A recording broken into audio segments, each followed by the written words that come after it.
Yep, on Amtrak again. As I enjoy the passing scenery, I'm leaving the cold early spring weather behind to sneak in one last Florida adventure. This time a collection of trails crossing the state, starting in St. Augustine and ending in Steinhatchee on the Gulf side. The history of transportation in Florida reads mostly about trains, ships, and highways along the East Coast.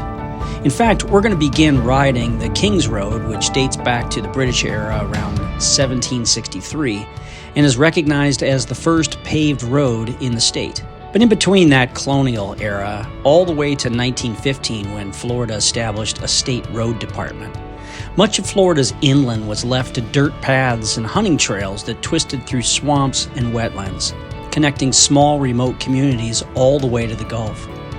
And that, in a nutshell, is the goal of this trip.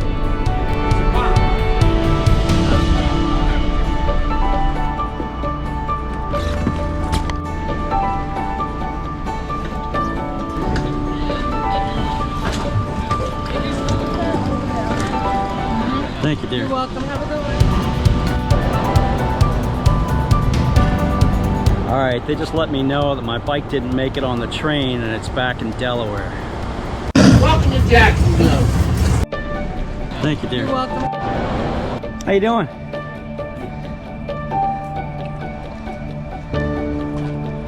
Nice bike. Yeah, thank you.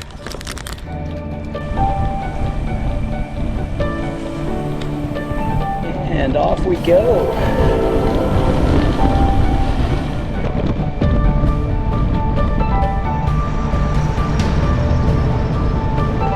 Wow, it feels so good to pedal after sitting for that long. Y'all know I'm a major fan of Amtrak. But if you watched my video last year, when I did this a little over a year ago, we got to Jacksonville 45 minutes early. Today, we arrived 3 hours late. 3 hours! That seems like quite a bit. Fortunately, people like me, I got nothing to do except ride. Guy next to me had to go to a wedding, and he was sweating it. Anyway, how can I complain? Beautiful weather today. Nice and warm. Awesome.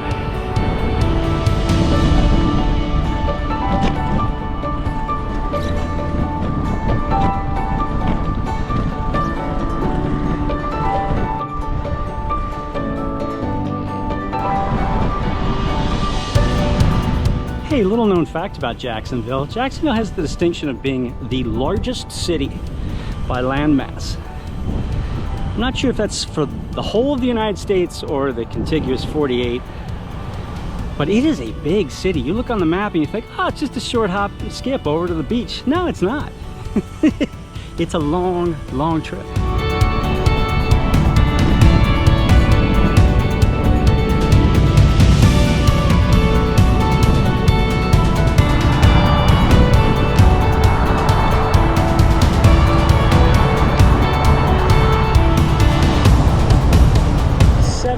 Degrees, that thermometer says over there.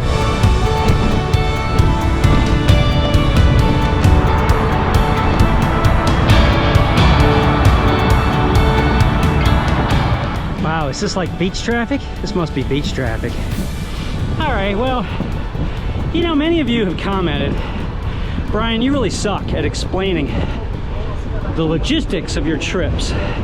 By logistics, we mean the non-cycling part, like how'd you get to the start, and then how'd you get back to the start, where'd you park your car, and that kind of stuff. So in response, I'm gonna start a new segment, and we all know what that means.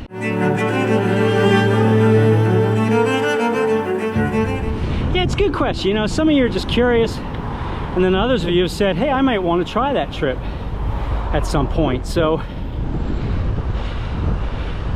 I'm going to explain it. All right, well, starting yesterday, my son drove me. Yeah, I'm getting up on the sidewalk. Traffic's not good. He drove me to the train station in Delaware. I took Amtrak to Jacksonville. How you doing? I'm heading due east, almost at the beach. And then I'm gonna head south to St. Augustine, where I'm gonna meet up with Kevin. Kevin, you say? Who's Kevin? Oh, if you've been on this channel before, you know Kevin is. Kevin is in the SNG Hall of Fame. Super nice guy. And, well, let's go through Kevin's logistics. Kevin lives over on the western side of the state, so he is going to drive to the finishing point. Then he's going to ride his bike to a rental car, take a rental car to St. Augustine so he can meet up with me, and then we are going to make our way across the state. When we get to the finish line, we're going to drive to his car, and then he is going to take me to the train station in Tampa so that I can catch Amtrak back home. How's that? Does that help? If you were a person that requested logistics, if I didn't do that right, let me know.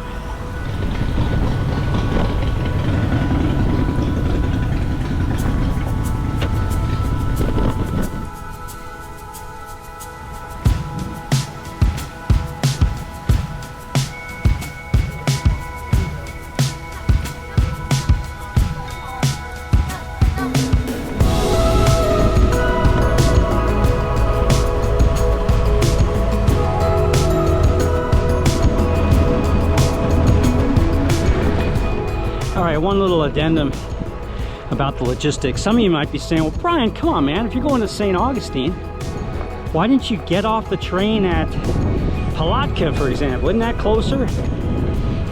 And you're right, it is closer. But something you got to be careful about with Amtrak is they don't offer bike service in Palatka.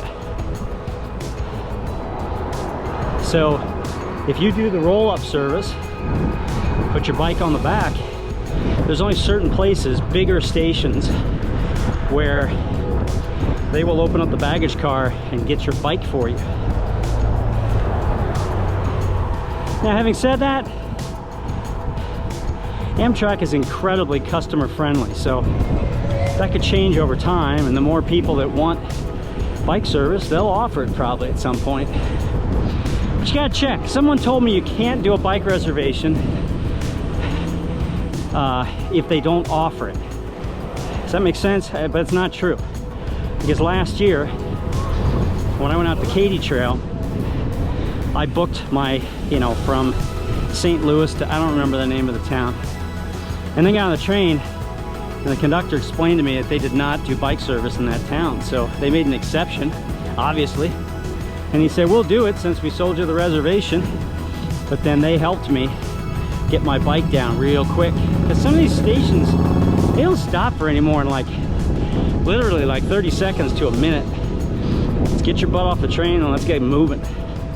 So anyway, there you go, one little extra. The other reason I'm riding this is I really like this ride. Well, not so much the section back on 10 Atlantic Boulevard, but riding down the coast through all these cool little beach communities is very beautiful. And it's great weather today. Awesome.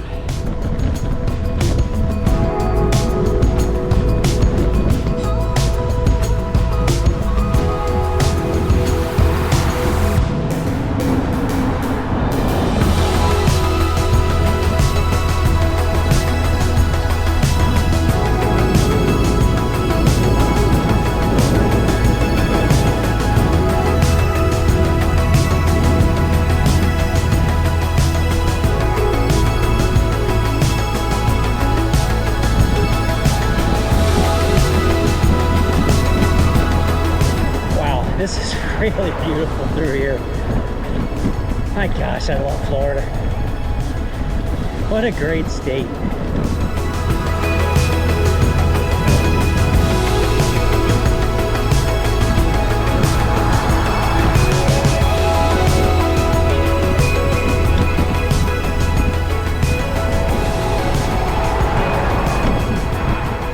We're gonna stop and have a drink with my buddy Ponts here in a minute.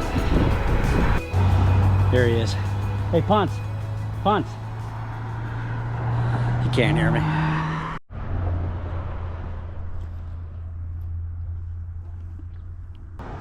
He's quiet today. So the minute I turned off the camera, he started talking. Go figure.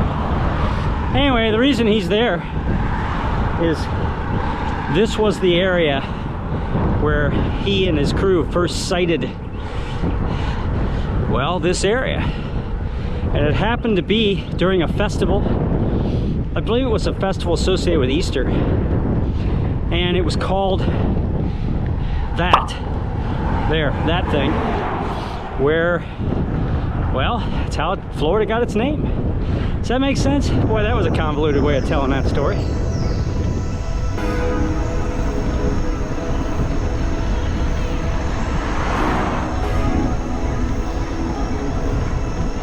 South Ponte Vedra Beach. Green! All right, let's do this.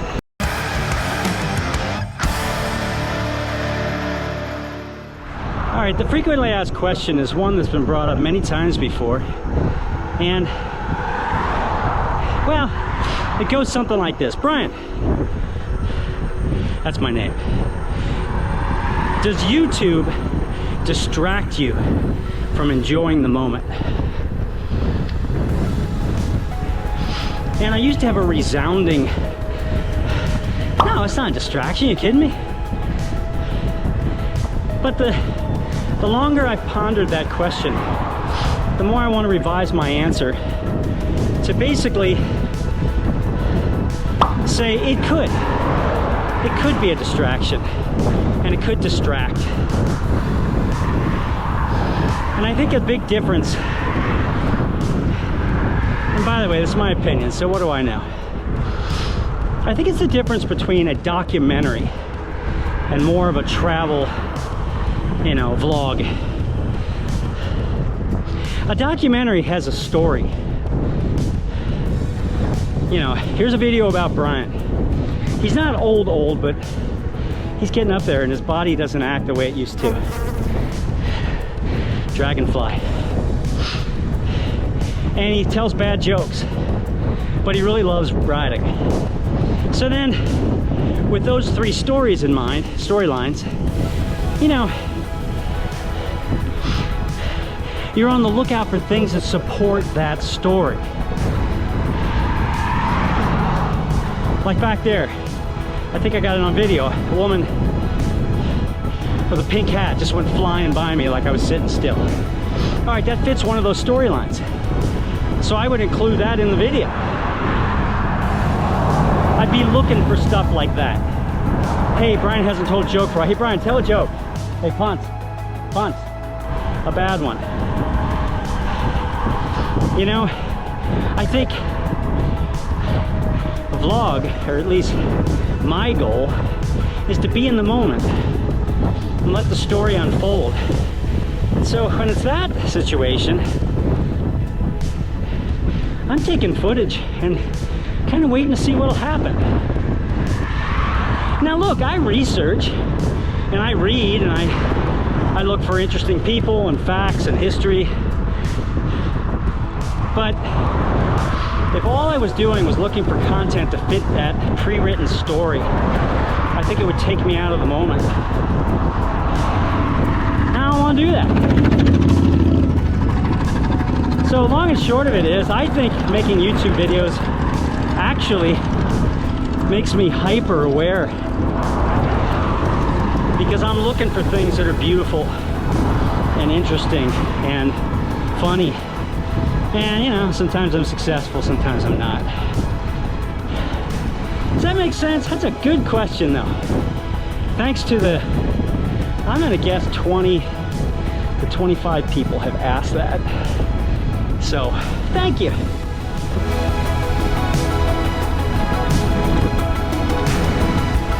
All right, I probably haven't done enough to sing its praises, but A1A is just exquisite. You can see the video I did last year. I rode it well, the same route from Jacksonville, Neptune Beach, all the way down to Fort Lauderdale. It continues on to, well, Key West. But, you know, unlike the interstate where you can go 100,000 miles an hour, this is almost constructed as like a touristy byway. And it's just beautiful. It's very serene and peaceful. Yeah, there's been some traffic today, but not like horrible. For the most part, there's been a decent shoulder, so no complaints. Really beautiful.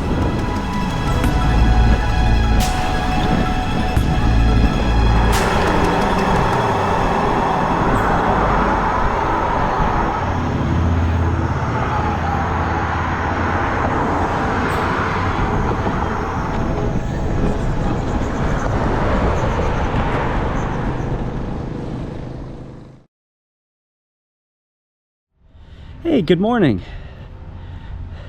What a beautiful morning here in St. Augustine. Mid-70s, sunny. Wow. You know, last year I came through here and I was just so quick. I never got a chance to really see much. So today I'm gonna kind of get around and take in some of the sights. So come along with me. As a young man, Ray Charles attended school here studying classical music, but also cultivating his unique style of soul, gospel, country, and jazz.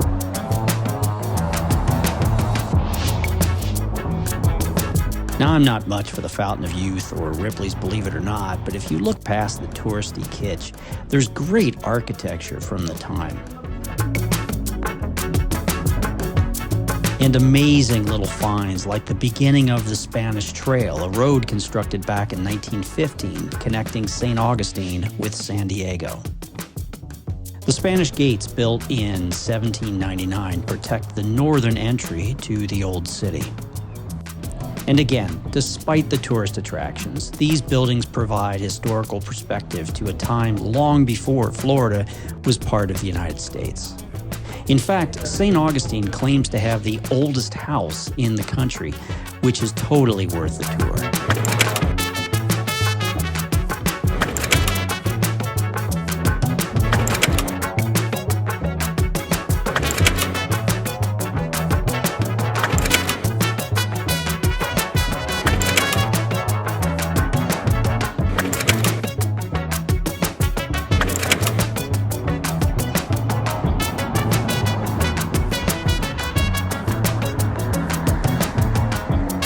Just down the road is Flagler College, once the posh Ponce de Leon Hotel built by Henry Flagler, who is as interwoven with Florida's history as Disney ever will be. Its rich ornamentation continues across the street to another Flagler resort, the Alcazar.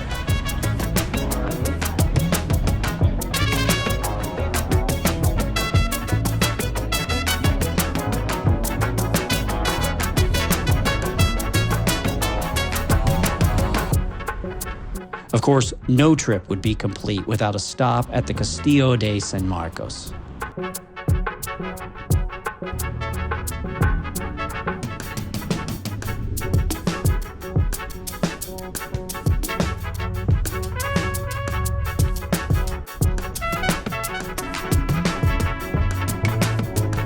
Its walls are built with a cement made of seashells called coquina. It's an impressive structure still today. All right, here's a little bit of history from the fort. So this thing is an oven. And what the soldiers would do is they would load cannonballs in here, and they'd heat up the cannonballs to about 1,500 degrees, and then they would very carefully take them out of this side with tongs, and then go load them in a cannon, and then fire them at a wooden ship. I guess when ships started being made out of iron, that didn't work, but a wooden ship? All right, I get it.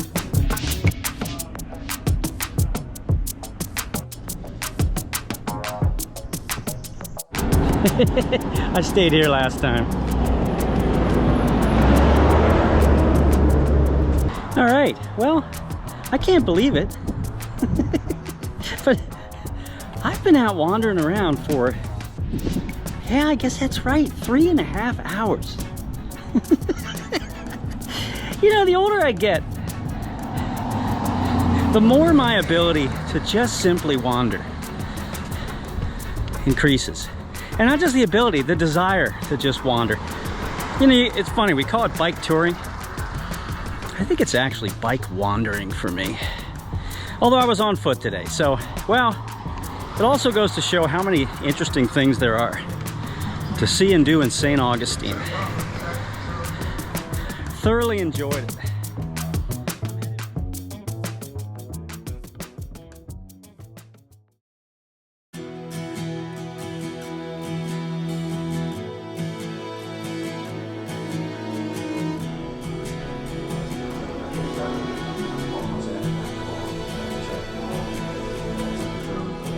Morning, Kevin. Hey, morning. Ready to go? I'm ready, man. Let's go. Hey, good morning. Beautiful morning this morning, St. Augustine. So, yeah, yesterday's sightseeing was wonderful. And, well, Kevin got here and we went out and did even more. So that was fun as well. But today starts the ride. And, well, the first part of our ride is going to be on something called the King's Road. King's Road was built by the British back in the mid 1700s, I think. And we're gonna mix in history with famous people. There was who they believe was an Alachuan Indian named Gray Eyes, and he helped the British to navigate through the swamps and find highland and stay out of the muck.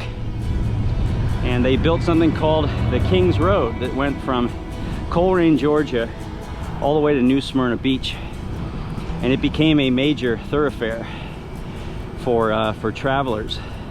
So we're going to bike a little bit of that today and make our way inland to Palatka.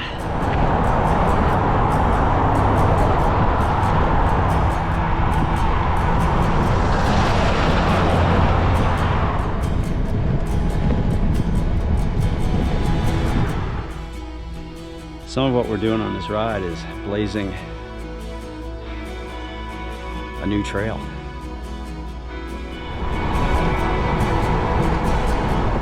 Sometimes we're just gonna have to backtrack, which is cool. That's all right.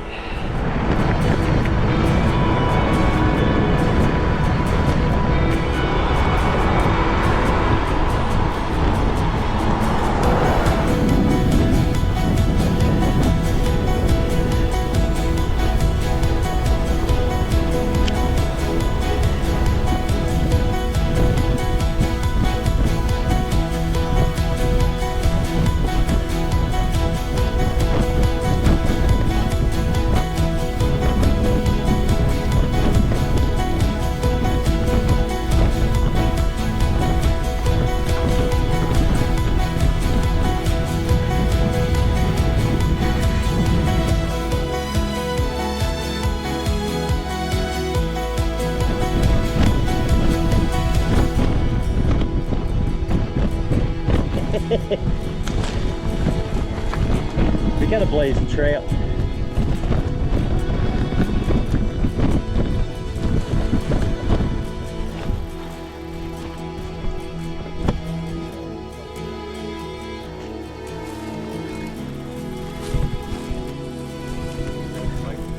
Yeah, I'm good.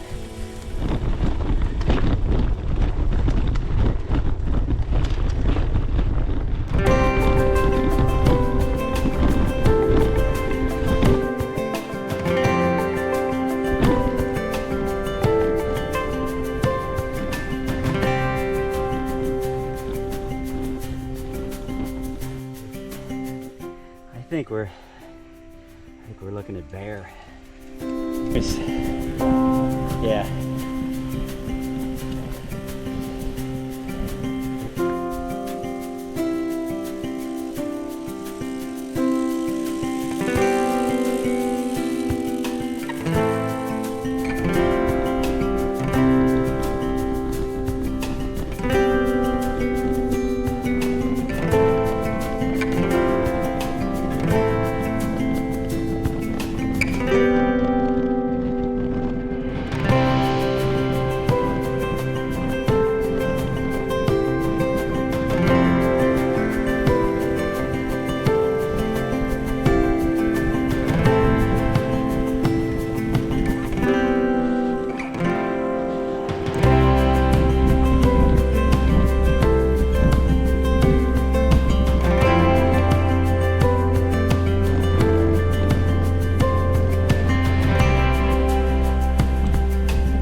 probably should have mentioned it. You know, the King's Road is long gone. It's no longer a thing. Parts of it have been absorbed into existing roads, and then a lot of it's just been reclaimed by the wilderness. But we're in search of little segments. Kevin thinks coming up here we're gonna run into bricks and cobblestones from the old road. So we're kind of wandering around searching for some of these little historical spots.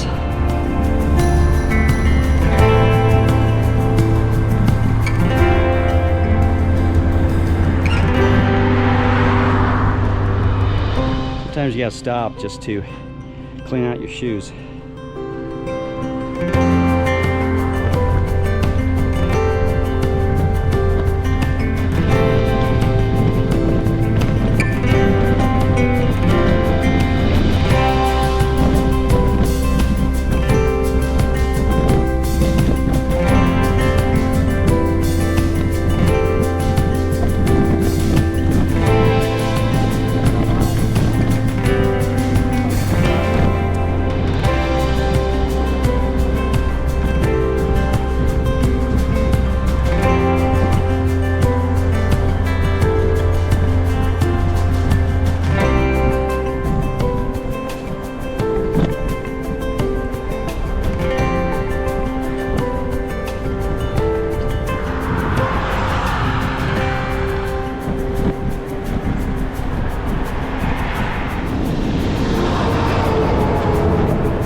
You know, it's so easy to take our roads for granted these days. Jump on an interstate, you know, you can be anywhere in a few hours, but we're riding on the remnants of the Dixie Highway. And unless this is a different Dixie Highway used to go, gosh, I'd be guessing, I think it may have gone all the way to Chicago? I think it passed through Cincinnati. That's why I'm familiar with the name. But you know, the national road was constructed. I'm not even gonna guess at the year. Dixie Highway. National road was east-west. Went from Cumberland, Maryland out to Springfield, Illinois. And that was kind of an east-west. And then they built the Lincoln Highway that went, oops, sand coming, hold on. You hit these patches of sand, and I need two hands on the handlebars. Anyway, then you had the Lincoln Highway that went east-west. But you know, it wasn't that long ago. Our transportation system in the US was little cow paths. It's incredible. I mean, you know, this is crazy that this road was a major road. One lane. Wow.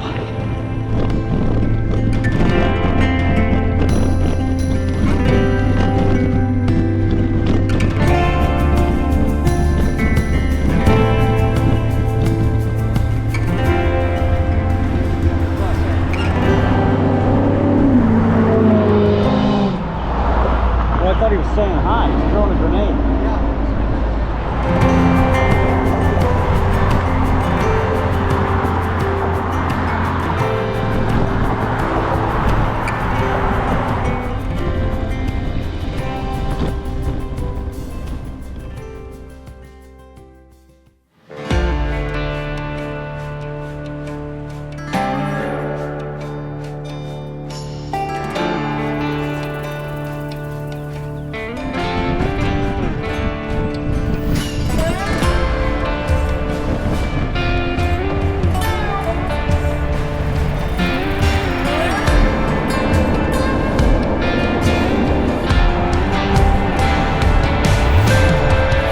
people.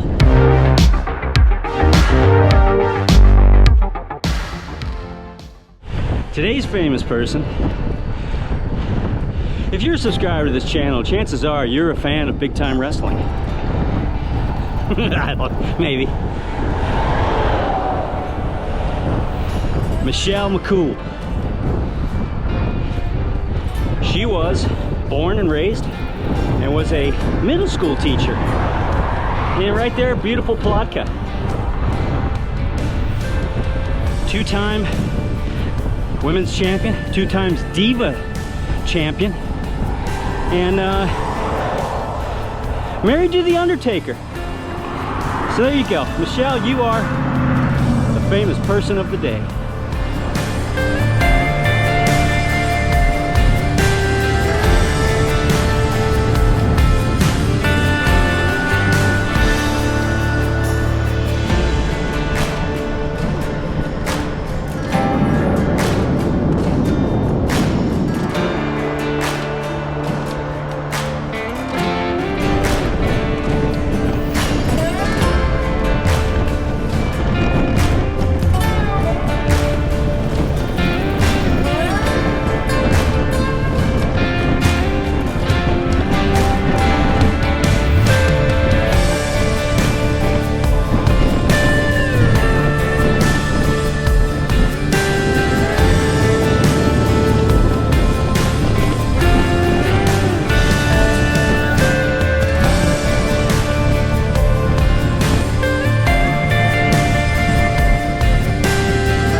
Sand. Sand is not our friend. You're riding along, enjoying life, and then you hit a mess of sand, your front tire goes 45 degrees in a second. Been lucky you haven't laid it down yet.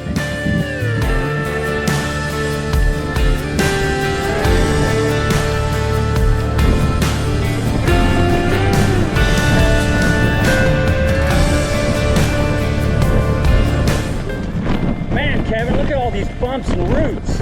We are really adventurous.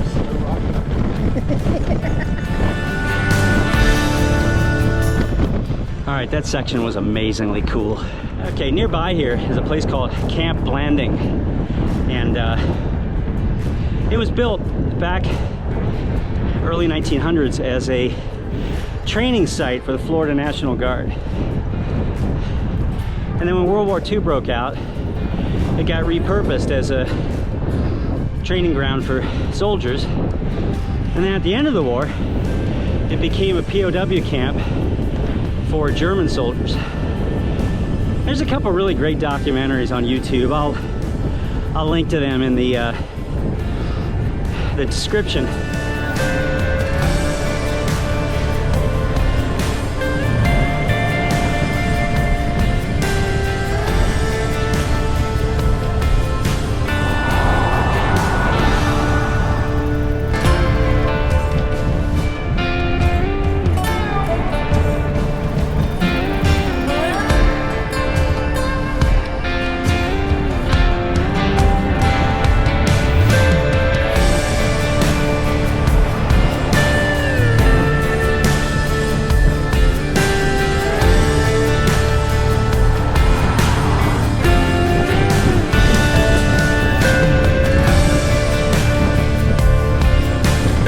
This is why, Kevin, you get an A+ Navigator Merit Badge.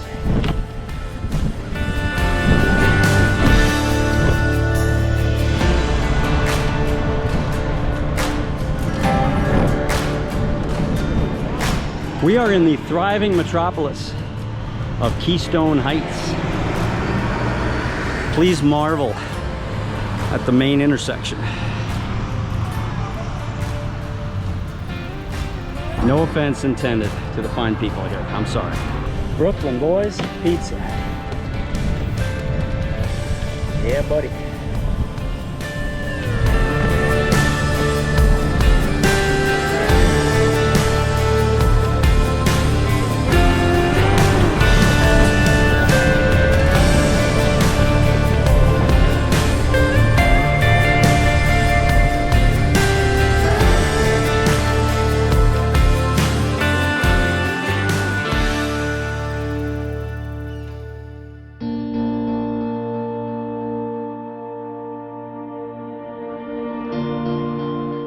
right, this is the landlord? No, this is the alarm.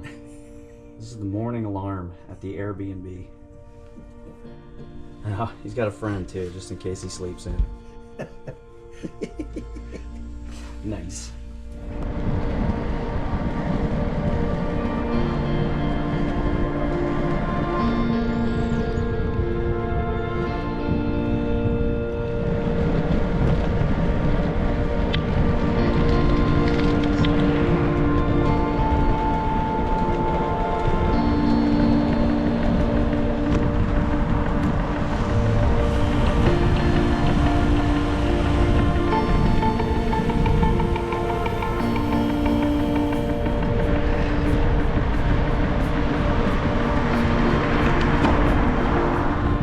Good morning. I don't even know. This is day 3.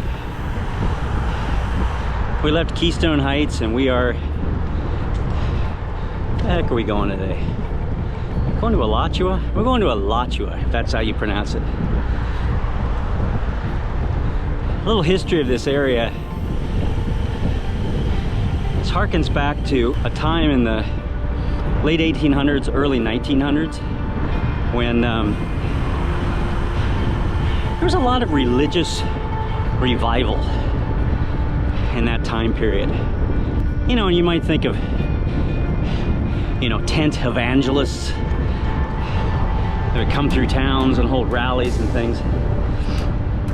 There was also another movement of people who were trying to create sort of utopian communities that would be centered on, you know, religious principles, but also be focused on the arts and music and even science. And there's several of those little planned, well, there's several little towns around here that was their beginning.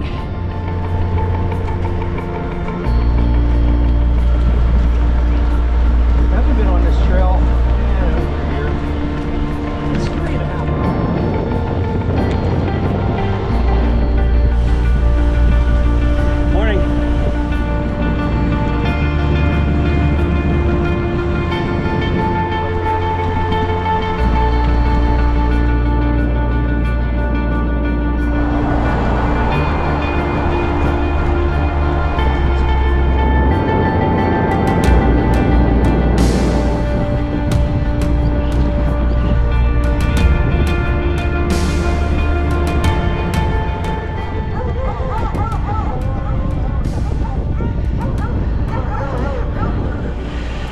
Here's Kevin with a beautiful background.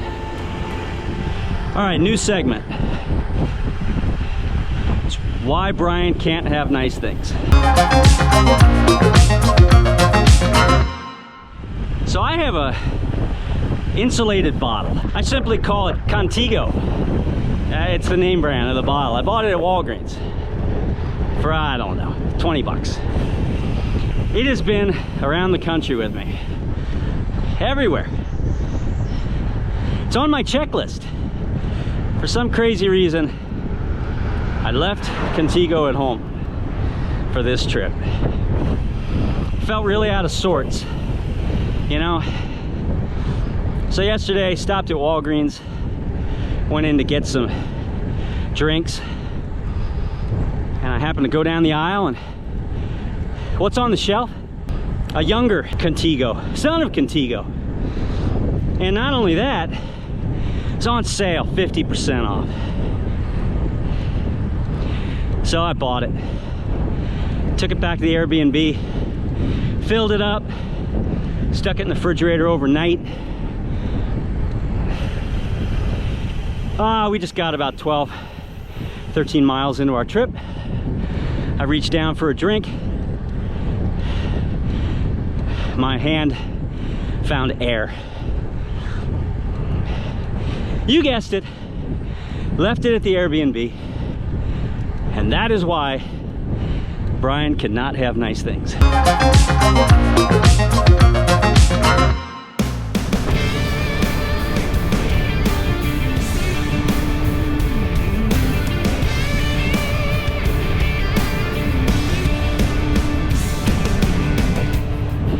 right, today's famous people segment. One of my earlier rides, I talked about how many jazz greats had their origins in Florida. But just down the road here in beautiful Gainesville, must have been something in the water back in the 60s, 70s. Allman Brothers, Bellamy Brothers, Leonard Skinnard. But today's very special person of the day, the VSPOD. None other than Mr. Thomas Earl Petty. I think I bought one of his records. Had to have been one of the first, I'm gonna say the first 5 records I ever bought in my life. I know what my first was. I don't know if I can admit to it. Anyway, Tom Petty.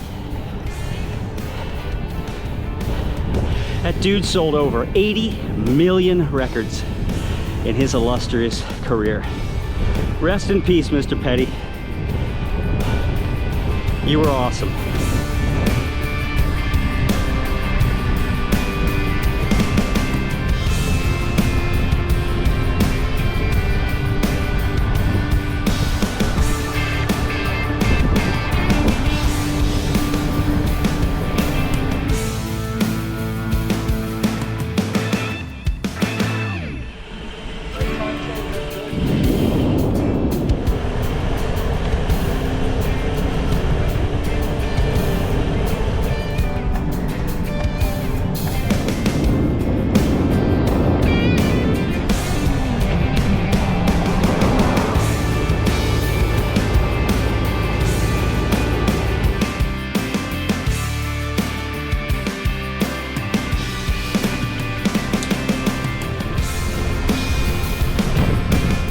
You know, shortest distance between 2 points is a straight line,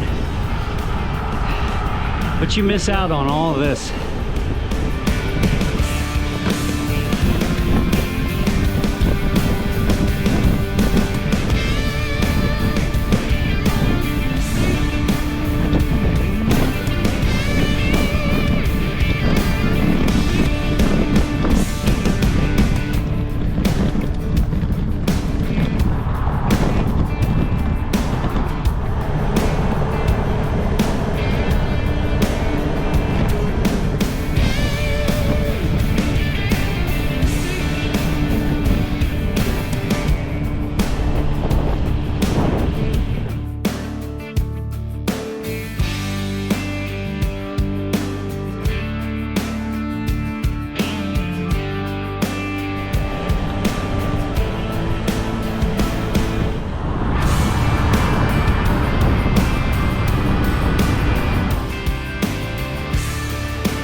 So we left the little town of Alachua this morning. I was reading that the word Alachua, I believe it comes from one of these lost languages, except they think the chua means whole. And so there are historians that believe that that's referring to sinkhole activity in the area. There's quite a bit. If you're not a child of the 70s, and you know, I proudly represent the 70s. I think the 70s were awesome. That's just me. 80s weren't bad either.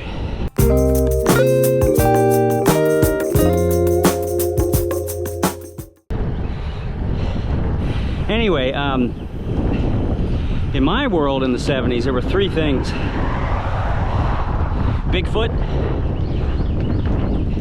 Bigfoot's kind of hung on. Been around for a long time. Bermuda Triangle, and for me at least, sinkholes. I figured those three were going to play a major part of my adult life, but if you don't know what a sinkhole is, it's caused by,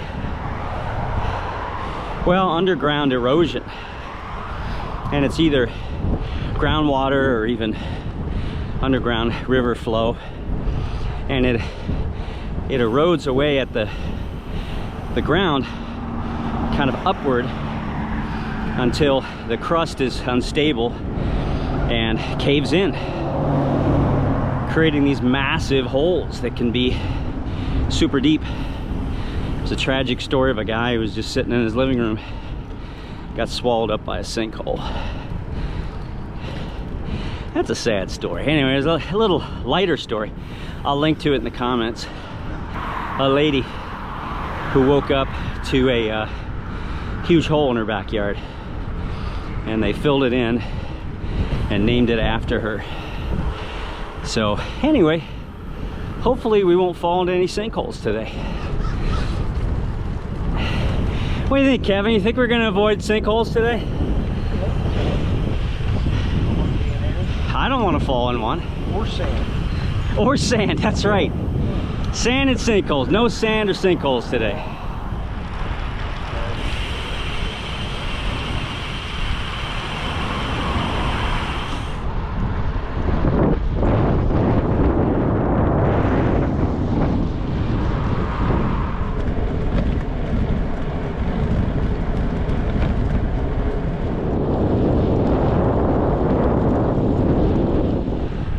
It seems like a good time for a frequently asked question.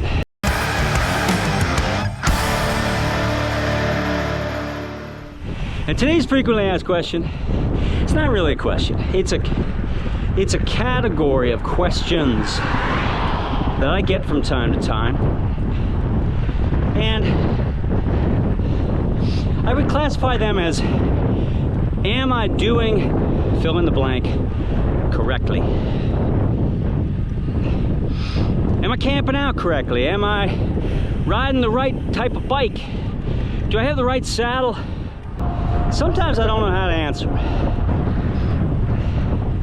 because I think there's a certain category of people, I don't know, I kind of get it.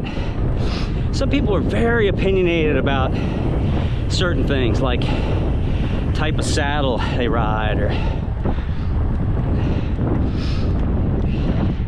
anyway, what the heck. I was on the Gap one time, and a gentleman pulled in and shared the little campsite with me. And we were talking about bike touring, and all of a sudden he looked at me and he said, "Brian, have you ever thought about getting out there and doing a bike tour?" I looked at my bike, I looked at my tent, I looked at the jet boil that I just made coffee for both of us. He wasn't being a jerk, he's being a nice guy, but he just didn't consider what I was doing bike touring. Nah, whatever.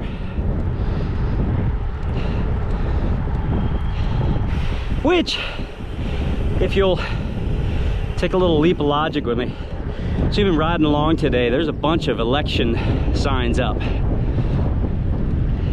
Seems awfully late for like a midterm election, but gosh, hopefully these aren't set up for November.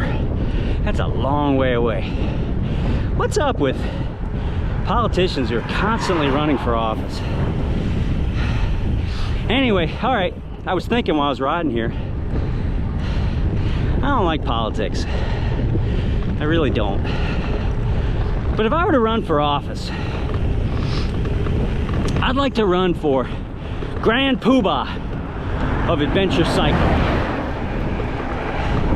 It's quite frankly, I think it'd be a kind of a silly position, so I could probably do pretty well at that. But this would be my platform. If you want to ride 20 miles a day or 120 miles a day, you do that. If you want to camp out under the stars every night,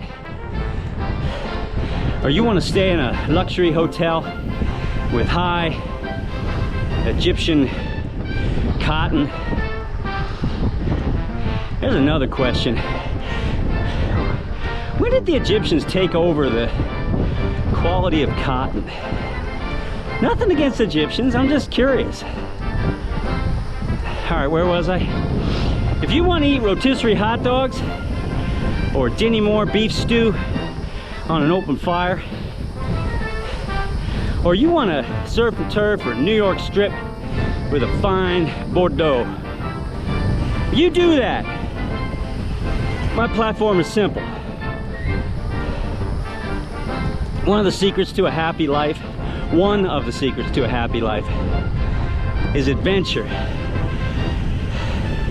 So you get out there and adventure. There you go.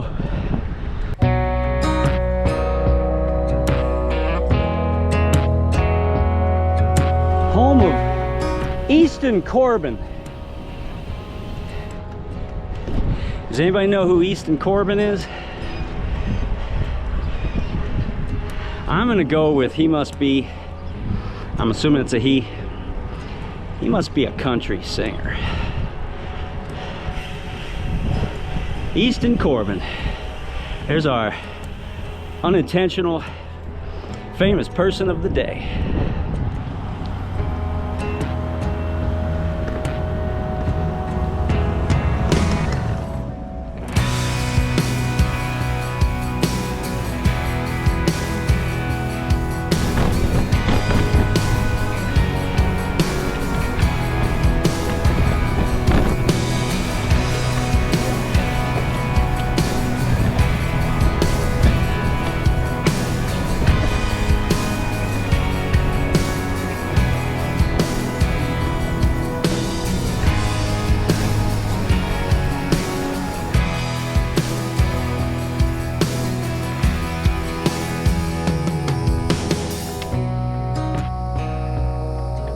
All right, Kevin, come on, man. What's up? I don't know. I've been here before. Crystal clear. Walk out there into the river. I don't know.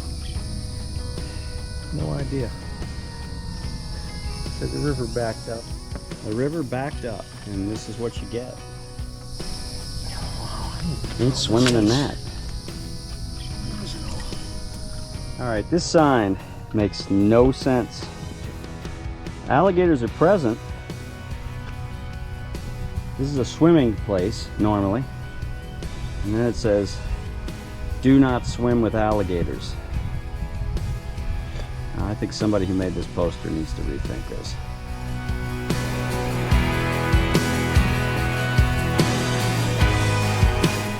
The sign said enjoy the electric blue waters of the springs.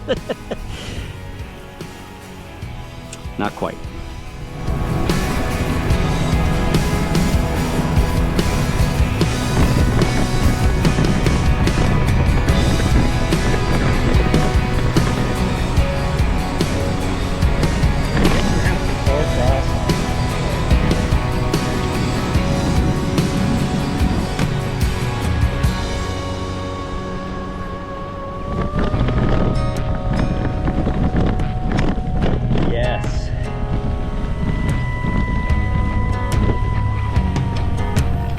River.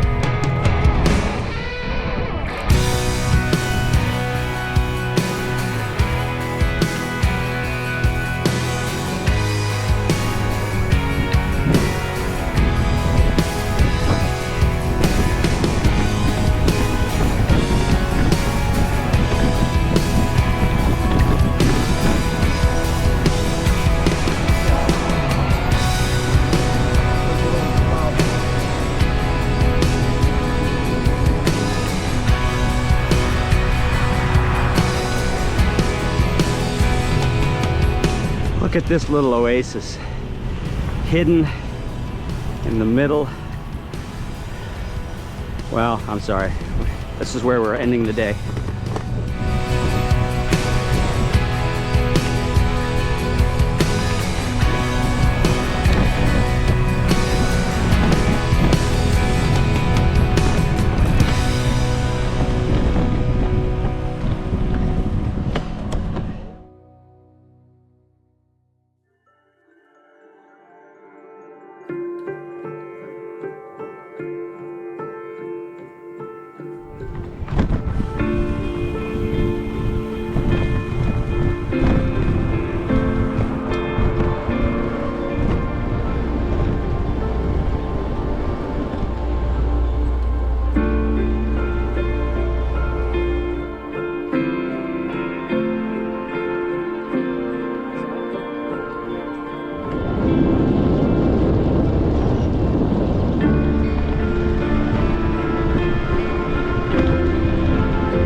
Good morning. I'm always a little hesitant to do lodging recommendations, but last night was worth it. The Putnam Lodge. It's built back in 1927. Article in the lobby said it was renovated back in 2005. What a great little place. Rooms were comfortable. Had a lot of just, you know, historic charm. Brochure said it was built with cypress wood, which is either now very hard to come by, I don't know. Really beautiful. It had some grounds with fountains and what were the name of those birds? The little ones? Guinea hens, guinea fowl. Had a couple peacocks roaming around. And a steakhouse restaurant. That was great. Really good. So, you know, I recommend it. But as we were leaving the restaurant last night, we happened to run into the vice mayor and some sort of city commissioner who informed us that today, I don't know the date, I'm gonna put it right there. Today's date is the 100th anniversary, the centennial celebration of the town of Cross City. And if we didn't have somewhere to get to today, we may have stuck around, because I bet that is going to be a lot of fun. So congratulations, Cross City, on 100 years. We only got, I don't know, 14 hours in your fine city. Great place.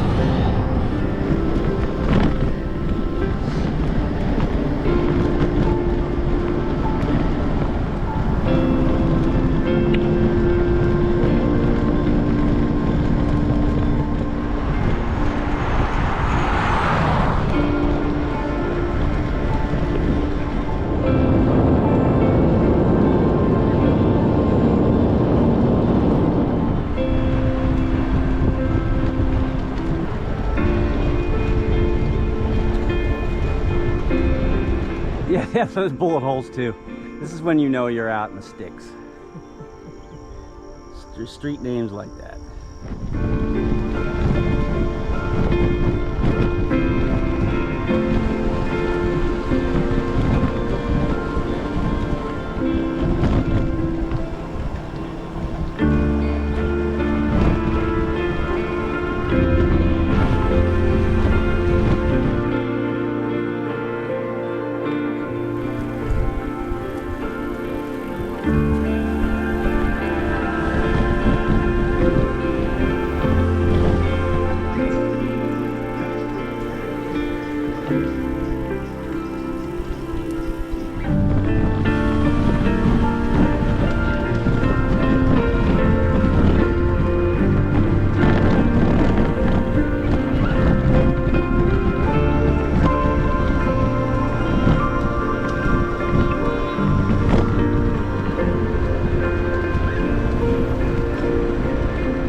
turn onto the Dixie Greenway Trail.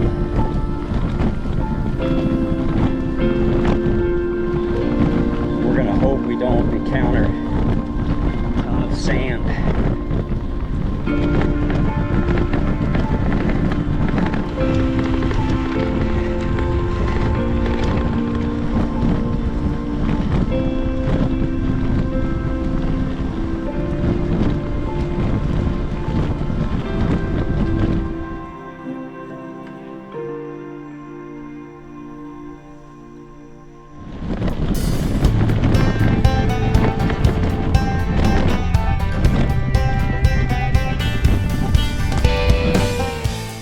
What more could you want in life? Some lucky person bought this. They got deer, hogs, and turkey. And Jimmy Butler maybe made a good commission off of this. Here comes a hog with some babies.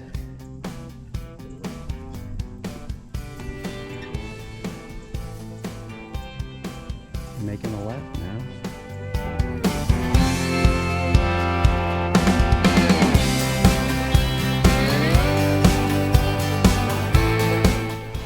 All right, we're just going by. We're just going by.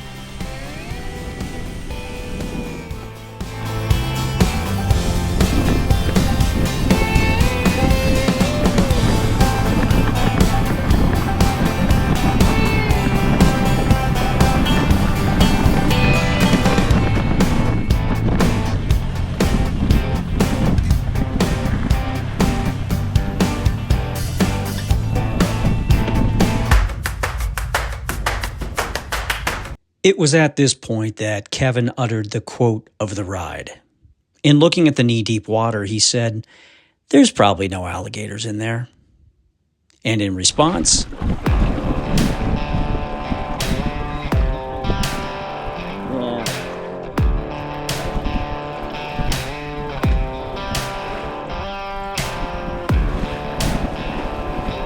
I do. I got definite video.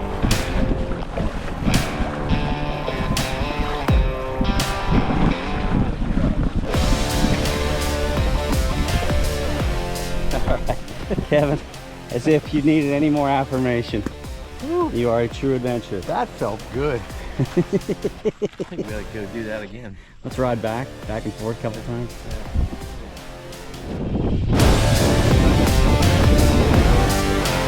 Look how clear. Wow.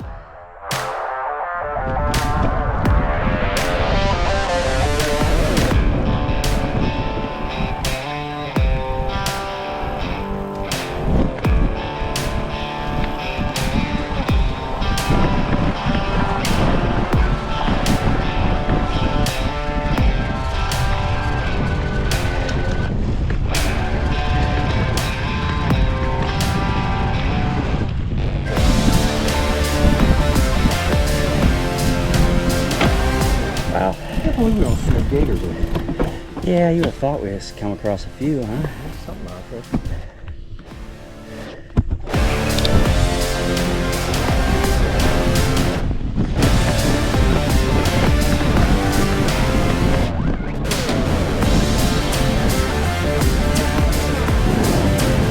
Yeah.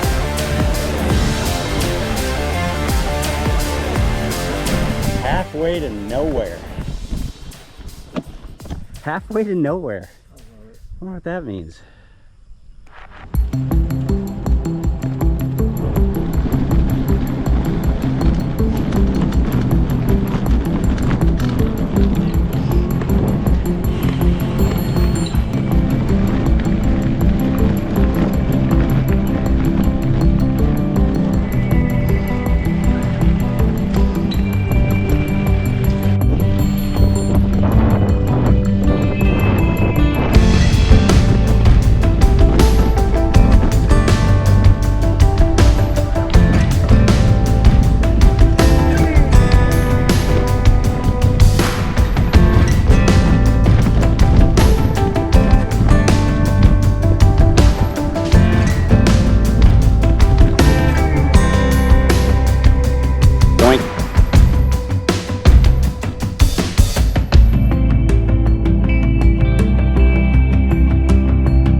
wise man once said that there's a big difference between the shortest distance and the most adventurous distance. Pro tip, don't skip the back roads.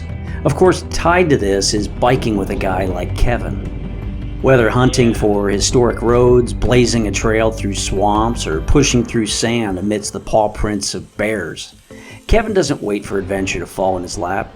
He actively seeks it out. Finally, it hit me that the world may be 100% mapped, but it's far from being 100% discovered. There's a reason some people call this the forgotten coast of Florida. The beauty and charm of both the landscape and its people left a huge impression on me, as if I came across some secret passage to a little unspoiled bit of paradise. Well, that's about it for now. If you made it this far, thanks for watching, and as always, I hope to see you out there sometime soon. Best wishes, folks.